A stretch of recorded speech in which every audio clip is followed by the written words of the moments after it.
Assalamualaikum warahmatullahi wabarakatuh. Kami dari kelompok 3 yang beranggotakan Nila Ardianti, Putri Intan Febrianti, dan Umi Badriah yang akan membahas materi dengan judul Baik dan Buruk dalam Etika Profesi Hukum. Materi yang pertama yaitu pengertian baik dan buruk. Yang kedua, ukuran baik dan buruk. Yang ketiga, baik dan buruk dipandang dari segi paham dan aliran. Dan yang terakhir yaitu fungsi baik dan buruk dalam pembentukan akhlak penegak hukum. Selanjutnya akan disampaikan oleh Mbak Nila. Baik, terima kasih. Pembahasan pertama yaitu pengertian baik dan buruk. Dari segi bahasa, baik adalah terjemah dari kata khoyer dalam bahasa Arab yang artinya yang baik. Sesuatu akan dikatakan baik apabila hal itu dapat menghasilkan sesuatu yang positif, dalam artian kebahagiaan, kesenangan, rahmat, dan lain-lain, dan tidak melanggar norma-norma yang berlaku di tempat tersebut. Jadi yang dimaksud dengan baik itu memiliki makna yang luas. Intinya adalah segala sesuatu yang mendatangkan rahmat, memberikan perasaan senang, dan kepuasan yang selalu diharapkan. Lawan kata baik adalah kata buruk, sepadan dengan kata syara yang artinya sebagai sesuatu tindakan atau perbuatan manusia yang dibenci oleh semua orang. Khobik dalam bahasa Arab dan evil dalam bahasa Inggris. Makna buruk adalah segala yang tercela, lawan baik, lawan pantas, lawan bagus. Perbuatan buruk berarti perbuatan yang bertentangan dengan norma-norma masyarakat yang berlaku. Sesuatu dikatakan buruk jika hal itu memberikan sesuatu yang negatif dan bertentangan dengan norma-norma yang berlaku di tempat tersebut. Buruk adalah sesuatu yang tidak baik, yang tidak seperti yang seharusnya, tidak sempurna dalam kualitas, di bawah standar, kurang dalam nilai, tidak mencukupi, keji, jahat, tidak normal, tidak menyenangkan, tidak dapat disetujui, tidak dapat diterima, sesuatu yang tercela, lawan dari baik, dan perbuatan yang bertentangan dengan norma-norma yang berlaku. Derajat keburukan itu tidak sama, mungkin ada yang buruk sekali dan mungkin ada yang agak buruk, tetapi sebenarnya semua adalah buruk karena tidak baik. Menurut Ahmad Mustafa, secara etik, baik adalah segala sesuatu yang berharga untuk tujuan. Disebut baik jika segala sesuatu yang mendatangkan atau memberi perasaan senang atau bahagia. Selanjutnya poin yang kedua yaitu ukuran baik dan buruk. Menurut pandangan Hedrianto Hendrawan Putra, suatu perbuatan itu dapat dinilai baik atau buruk dari pendekatan ilmu akhlak, yakni sebagai berikut. Yang pertama yaitu nurani. Jiwa manusia memiliki kekuatan yang mampu membedakan mana yang baik dan mana yang buruk. Kekuatan tersebut dapat mendorongnya berbuat baik dan mencegah berbuat buruk.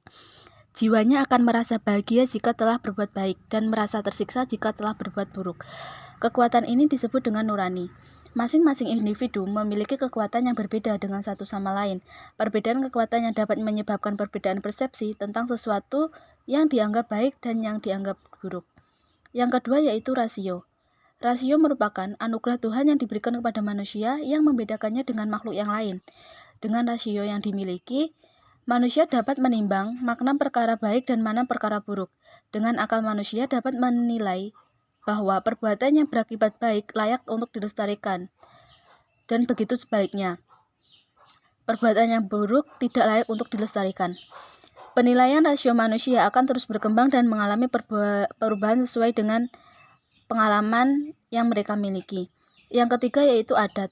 Adat istiadat yang berlaku dalam kelompok atau masyarakat tertentu menjadi salah satu ukuran baik dan buruk anggotanya dalam berperilaku. Melakukan sesuatu yang tidak menjadi kebiasaan masyarakat sekitarnya atau kelompoknya akan menjadi problem dalam berinteraksi.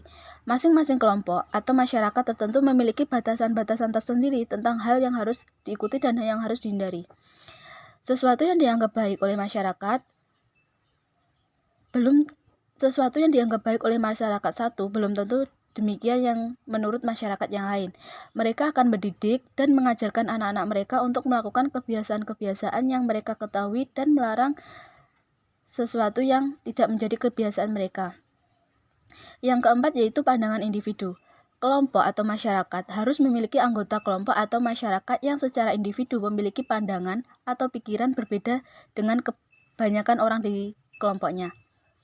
Masing-masing individu memiliki kemerdekaan untuk memiliki pandangan dan pemikiran sendiri meski harus berbeda dengan kelompok atau masyarakat. Masing-masing individu memiliki hak untuk menentukan mana yang dianggap baik dan mana yang dianggap buruk. Tidak mustahil sesuatu yang semula dianggap buruk oleh masyarakat akhirnya dianggap baik karena terdapat seseorang yang berhasil meyakinkan kelompoknya bahwa apa yang dianggap buruk adalah baik. Yang selanjutnya yaitu norma agama. Seluruh agama di dunia ini nyata pada intinya mengajarkan dan mengajak kepada kebaikan. Ukuran baik dan buruk menurut norma agama lebih bersifat tetap bila dibandingkan dengan ukuran baik dan buruk di mata nurani, rasio, adat istiadat, dan pandangan individu. Keempat ukuran tersebut bersifat relatif dan tidak berubah sesuai dengan ruang dan waktu.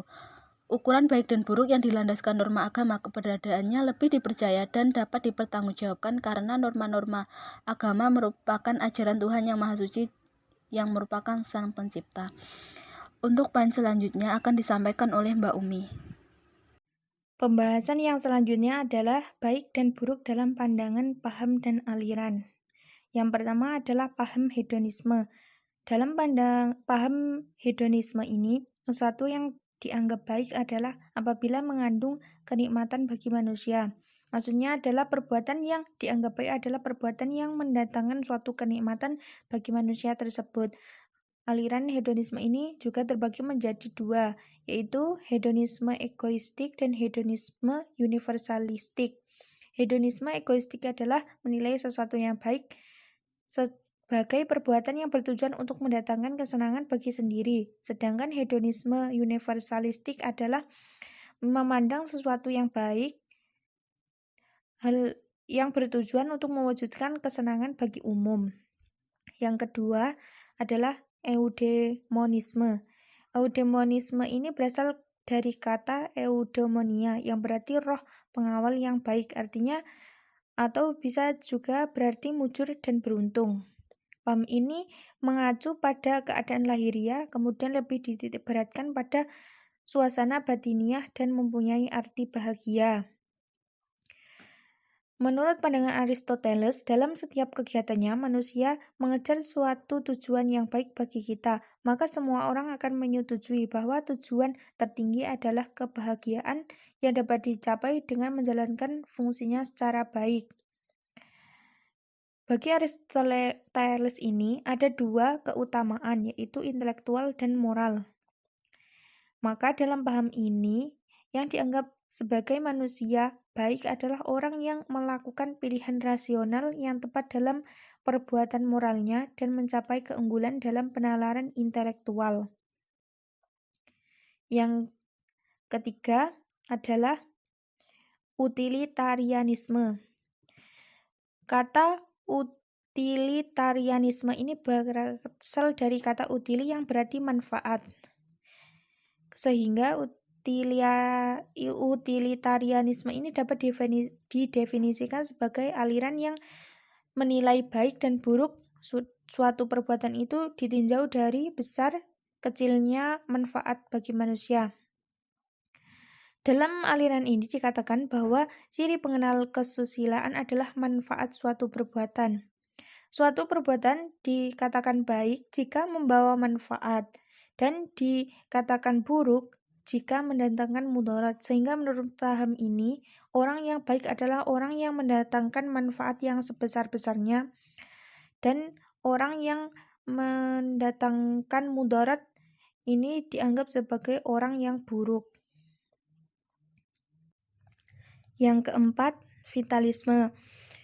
Vitalisme ini berasal dari kata vita yang berarti kehidupan. Dalam paham ini, mengacu pada etika yang memandang kehidupan sebagai kebaikan tertinggi, yang mengajarkan bahwa perilaku yang baik adalah perilaku yang meningkatkan daya hidup, sedangkan perilaku yang buruk adalah perilaku yang dapat mengurangi bahkan merusak daya hidup. Dalam pelaksanaan aliran ini cenderung dianggap negatif karena pandangannya dalam baik dan buruknya suatu perbuatan memakai ukuran ada tidaknya daya hidup yang maksimum mengendalikan perbuatan manusia.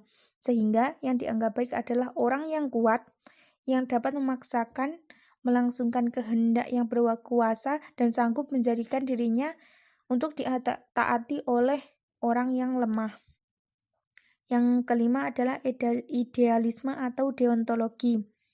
Dalam aliran ini, mengukur baik dan buruk suatu perbuatan itu berdasarkan pada hasilnya, tetapi berdasarkan pada pelaku dalam melakukan perbuatan tersebut. Aliran ini juga menyoroti tujuan yang dipilih bagi perbuatan atau keputusan kita, melainkan semata-mata wajib tidaknya perbuatan dan keputusan kita.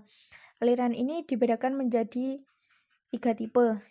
Yang pertama, idealisme rasionalistik. Yang kedua, idealisme estetik. Yang ketiga, idealisme etik.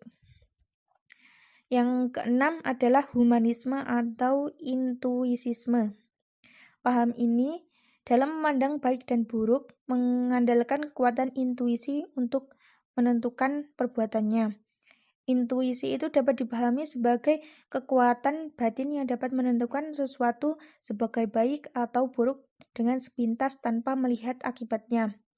Menurut paham ini, perbuatan baik adalah perbuatan yang sesuai dengan kriteria norma yang sesuai dengan suara hati, sehingga hati akan senang dan tenang jika melakukan perbuatannya. Sedangkan perbuatan buruk adalah perbuatan yang bertentangan dengan suara hati, sehingga hati akan gelisah dan sakit jika melakukan perbuatan buruk tersebut. Yang ketujuh yaitu sosialisme atau adat istiadat.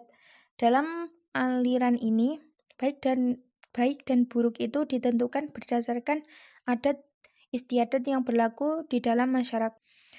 Orang yang ikuti adat istiadat ini dianggap baik dan orang yang menentangnya dianggap buruk.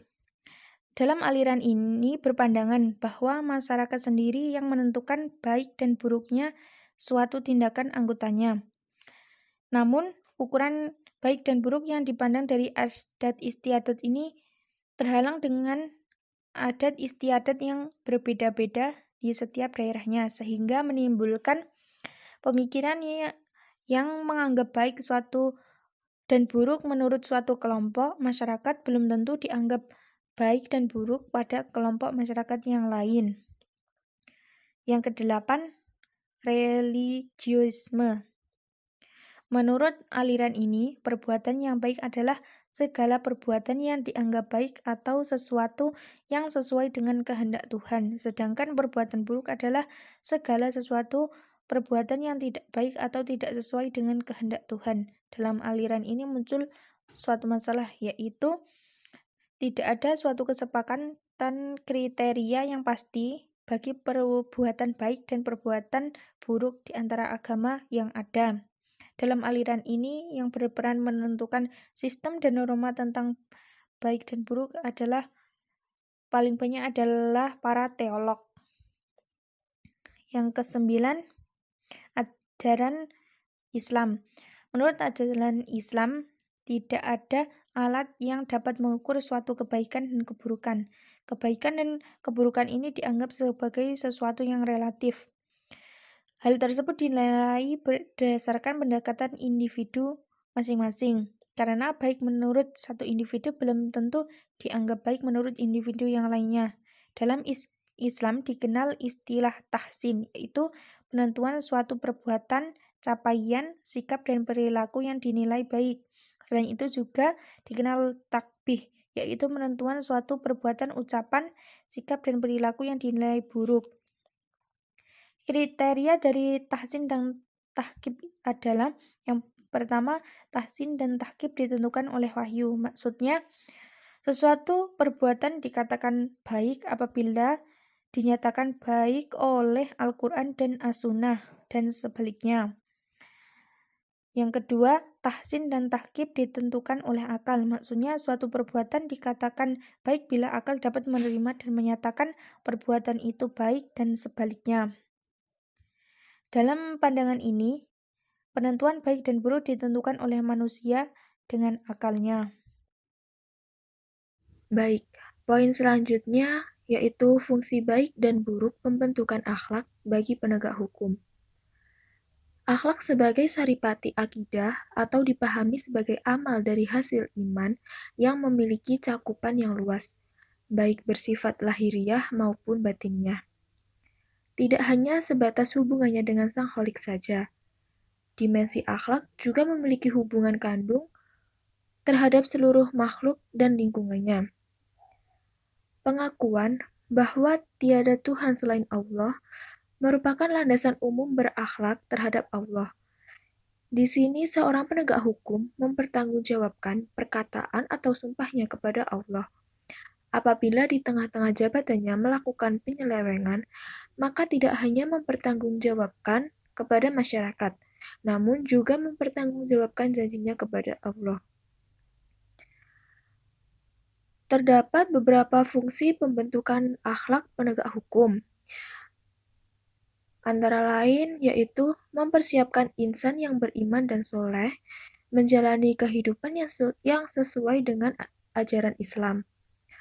Selanjutnya yaitu berinteraksi secara baik dengan sesama, lalu mempersiapkan insan yang beriman dan soleh, serta bangga dengan loyalitas dan berusaha sekuat tenaga demi tegaknya keadilan di muka bumi.